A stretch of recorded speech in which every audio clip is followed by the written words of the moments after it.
S மக்களே, big pass இன்றைக்கி episode முடிஞ்சது. ஆக்சுவலாக இந்த எபிசோட ஸ்டார்டிங் வந்து நேற்று நைட் நடந்ததுலேருந்து தான் ஆரம்பித்தது. நம்ம அதை நேற்று நைட்டே பார்த்துட்டோம், நேற்று நைட்டே டிஸ்கஸ் பண்ணிட்டோம். திரும்பியும் ஒரு தடவை சொல்கிறேன், பார்வதி வந்து அந்த கிச்சன் மேலே ஏறி உட்கார்ந்தது தான் பிரச்சனை. நம்மளுக்கு 1 hour எபிசோடில் ஓரளவுக்கு தான் காமிச்சாங்க. லைவில் எல்லோரும் எவ்வளவோ கேட்டாங்க இறங்க சொல்லி, அவங்க கேட்கல. அதில் கோவப்பட்டு தான் ஸ்ட்ரைக்குக்கு போனாங்க. கனிக்கும் பொறுமையெலாம் இல்லை, நிறைய வார்த்தையை விடுறாங்க, கொஞ்சம் கொஞ்சமாக வெளியில் வராங்க. ஸ்ட்ரைக் போனதுக்கப்புறமா பார்வதி துஷாரை வச்சு செஞ்சுட்டு கடைசியாக தான் இறங்கினாங்க. அதுவும் நடந்தது. துஷார்கிட்ட அவ்வளோ வாக்குவாதம் பண்ணி துஷாரை கொஞ்சம் கூட மரியாதை இல்லாமல் பேசி, துஷாரை கேப்டன் அவங்க மதிக்கிறதே இல்லை. கேப்டன்னா அவங்களுக்கு ஜால்ரா அடிக்கணும் போல் இருக்குது. அவங்களுக்கு ஜால்ரா அடிக்கலைன்னா அவங்க கேப்டன்னு மதிக்க மாட்டாங்க. இது வந்து பார்வதியோட மென்டாலிட்டி. ஒரு வழியாக இறங்கி கடைசியில் இவங்க வாக்குவாதம் பேசலான்னு வெளியில் கூட்டிகிட்டு வந்தாங்க. வெளியில் இவங்க சாரி கேட்டது அவங்க பேர் கெட்டக்கூடாதுங்கிறதுக்காக மட்டும்தான். இதுவே அவங்க நாமினேஷன் எல்லாம் இருந்தால் கண்டிப்பாக அந்த சாரியை கேட்டிருக்க மாட்டாங்க. கேட்டதுக்கப்புறம் உள்ள நடந்தது நம்மளுக்கு 1 hour எபிசோடில் காமிக்கலையே. வந்து ஒரு 1 மணி நேரம் to 2 மணி நேரம் கரிச்சு கொட்டிகிட்டு இருந்தாங்க அந்த டீமை ஃபுல்லாக. அதுக்கப்புறமா தான் அவங்க போய் மேகி கேட்டதுலாம் நான் லைவ் பார்த்துட்டு இருந்த வரைக்குமே அது நடக்கலை. ஸோ அது ரொம்ப மிட் நைட்டில் நடந்துருந்துருக்கு.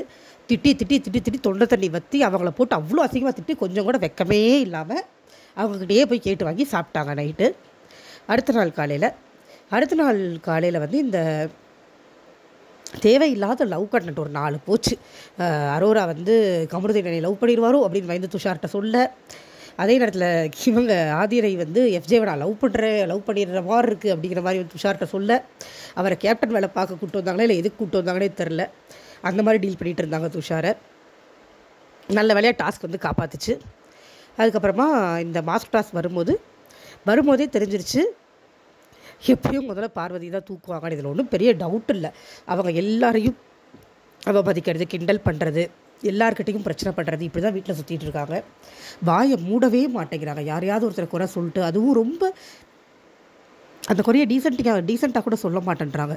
கேட்குறவங்க முகம் சுளிக்கிற மாதிரி தான் இருக்குது அவங்க குறை சொல்கிற விதமே. இதில் எது ரசனையாக இருக்குது, இந்த கண்டென்ட் எந்த வகையில் இன்ட்ரெஸ்டிங்காக இருக்குன்னு மக்கள் இவங்களுக்கு ஓட் போடுறாங்கன்னு எனக்கு தெரியல. சீரியஸாக பார்க்கும்போது நம்ம நேரில் இருந்தோன்னா நம்மளுக்குலாம் அங்கே இருக்கிறவங்களுக்கு இருக்கிற பொறுமை கூட இருக்காது போல் இருக்குது. அவ்வளோ ஒஸ்ட்டாக தான் பேசிகிட்டே இருக்காங்க. ஸோ டிஃபால்ட் டார்கெட் அவங்க ஃபஸ்ட்டு.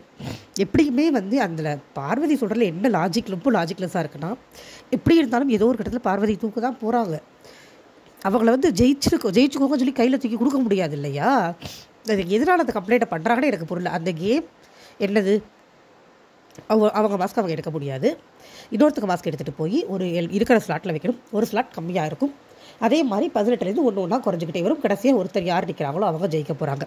ஸோ ஏதோ ஒரு கட்டத்தில் பார்வதி வெளியில் போய் தான் ஆகணும். யாருமே பார்வதி நீங்கள் ஜெயிச்சுக்கோங்க அப்படின்னு சொல்லி விட்டுட்டு விலக மாட்டாங்க. அப்படி இருக்கும்போது ஒருத்தராக டார்கெட் பண்ணுறதுல முதல்ல அவங்க பார்வதி டார்கெட் பண்ணாங்க. ஏன்னா அவங்க தான் இருக்கிறவங்க உயிரை ரொம்ப வாங்குறாங்க. இதில் என்ன தப்பு இருக்குன்னு எனக்கு தெரியல. Target game, blame game, personal vengeance, ஆமான்னு சொல்லிட்டு போயிடுறது தான் தோணுது. ஆமாம் அப்படி தான் நீங்கள் பண்ணுற மிஸ்டேக் அப்படி தான் பண்ணுவாங்க அப்படிங்கிற மாதிரி தான் இருக்குது. ஸோ ஒரு தடவை விளையாட்டாங்க.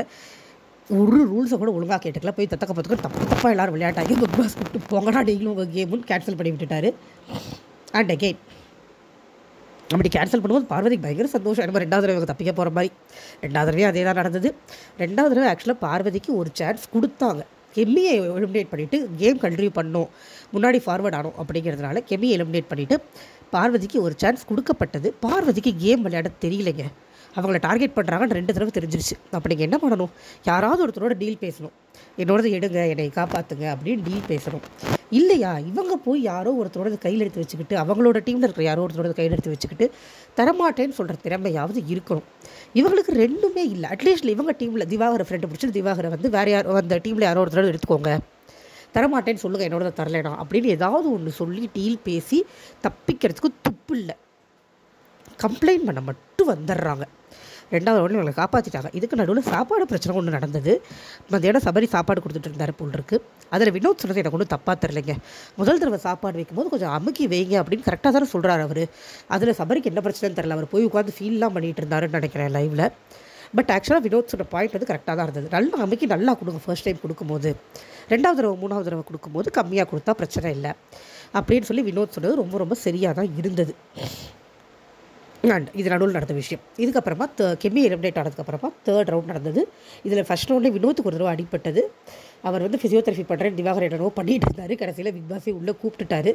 அதில் வேறு சுகர் கொடுக்க வேணாம் கொடுங்கன்னு சொல்லி அதில் ஒரு தேவையில்லாத ஒரு வாக்குவாதம் லைவில் வந்தது. அண்ட் அகைன் அதுக்கப்புறம் ரம்யாவுக்கும் கொஞ்சம் அடிப்பட்ட மாதிரி இருந்தது. தென் அவங்களுமே ஆல்ரெடி யாருக்கும் பெரிய அடிலாம் ஒன்றும் இல்லை.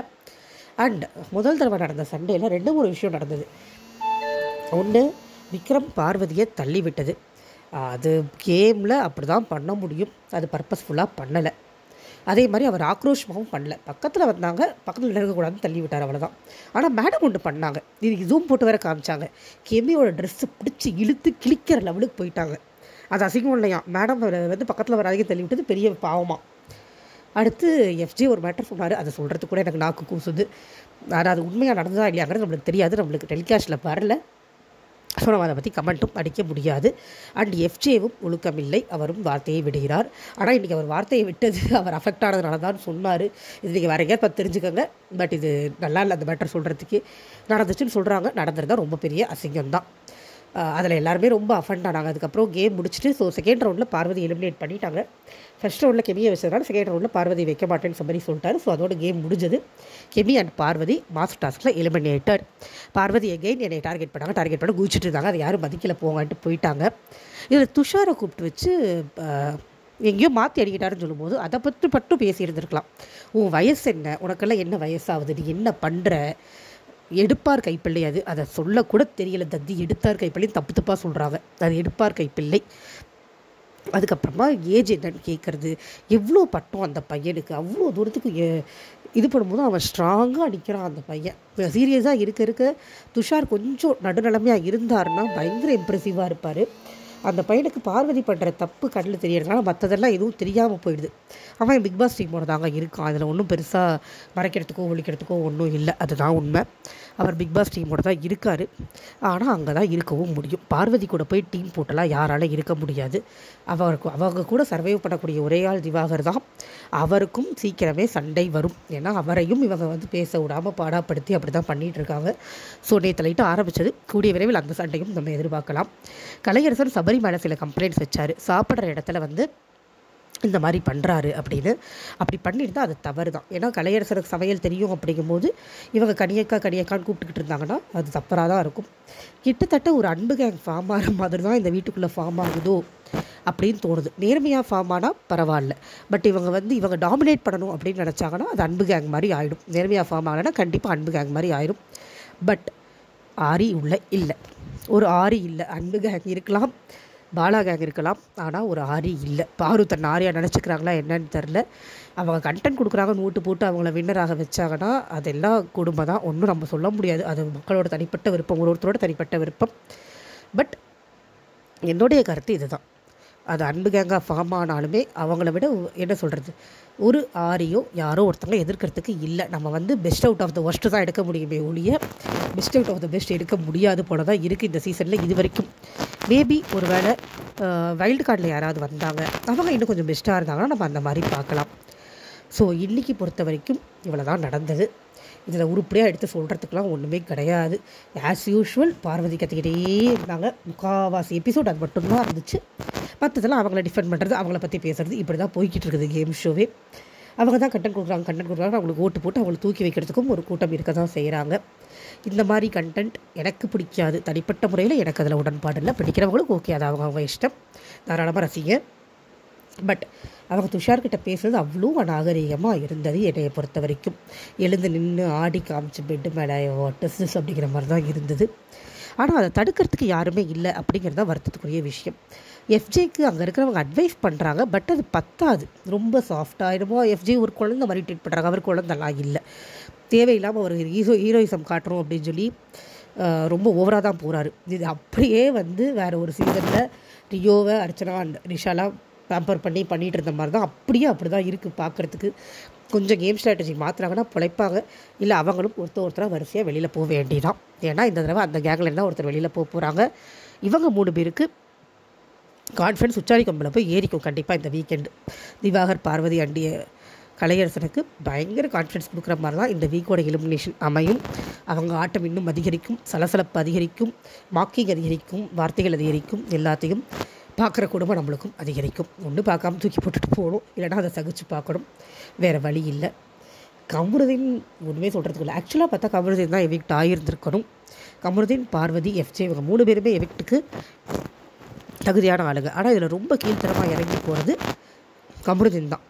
ஒரு விஷயத்த சொல்லாதீங்கன்னு சொன்னால் எஃப்ஜேவாது அப்பப்போ கேட்டுக்கிற மாதிரி இருக்குது. கமருதீன் நோவே செஞ்சுட்டு ஐயோ செஞ்சுட்டேன் இப்படியே சொல்கிறாரே ஒழிய செய்யாமல் இருக்கணும் அப்படிங்கிற எண்ணம் கொஞ்சம் கூட அவருக்கு இல்லை. துப்புனதுலாம் ரொம்ப அசிங்கமாக இருந்தது. ஒரு சபை நாகரிகம் இல்லாமல் ரொம்ப அசிங்கமாக நடந்துக்கிறார். இந்த மாதிரி நடந்துக்கும் போது தான் திவாகர் என்ன பண்ணுறாரு பண்ணல அவருக்கு ஓட்ஸ் இன்க்ரீஸ் ஆகுது. ஏன்னா அவர் அதை பண்ணுறதில்ல. அவர் பேசுகிறது நம்மளுக்கு இரிட்டேஷனாக இருந்தாலுமே அந்த மாதிரி ஒரு விஷயத்தை அவர் பண்ணுறதில்ல. பட் இதையெல்லாம் பண்ணி இவங்க தேவையில்லாமல் இவங்க பேரை கெடுத்துக்கிறது கூட பிரச்சனை இல்லை. எலிமினேட் ஆகி போக வேண்டியவங்களை இழுத்து பிடிச்சி உள்ளே உட்கார வச்சுட்ருக்காங்க தேவையில்லாமல் அவங்களுக்கு எதிராக பேசி. நாளைக்கு கேம் கண்டிப்பாக இன்ட்ரெஸ்டிங்காக இருக்கும். அடுத்த டார்கெட் யார்? அடுத்த டார்கெட் எனக்கு தெரிஞ்சு அவங்க வினோத் தான் வச்சுருக்காங்கன்னு நினைக்கிறேன். அவங்க டீமில் பார்க்கலாம் நாளைக்கு என்ன பண்ணுறாங்கன்னு. இவங்க டீம் சின்னதான், அவங்க டீம் பெருசு தான். பட் சபரி கேட்ட கேள்வி சரியாக இருந்தது. சூப்பர் டீலக்ஸில் கிடைக்கிற எல்லா லக்ஸூரியும் நீங்கள் அனுபவிக்கும் போது கேமையும் நீங்கள் தனியாக தான் விளையாண்டாகணும். அப்போ மட்டும் நாங்கள் கம்மி நீங்கள் அதிகம்னு சொன்னால் எப்படி? நாங்கள் அதிக பேர் கஷ்டப்படும் போது நீங்கள் கொஞ்சம் பேர் சந்தோஷமாக இருக்கீங்கல்ல, கேம்லேயும் அதே தான் நடக்கும் அப்படின்னு சொல்லி அவர் ஒரு விளக்கம் கொடுத்தார். எனக்குமே அந்த சந்தேகம் இருந்தது, ஈக்குவாலிட்டி இல்லையேடு. பட் அந்த விளக்கத்தை கேட்டதுக்கப்புறம் எனக்கும் அது ஓகேவாக தான் இருக்குது. உங்களோட கருத்துக்களை பகிர்ந்துக்கோங்க. லைக் பண்ணி சப்ஸ்கிரைப் பண்ணி சப்போர்ட் பண்ணுங்கள். Thank you so much.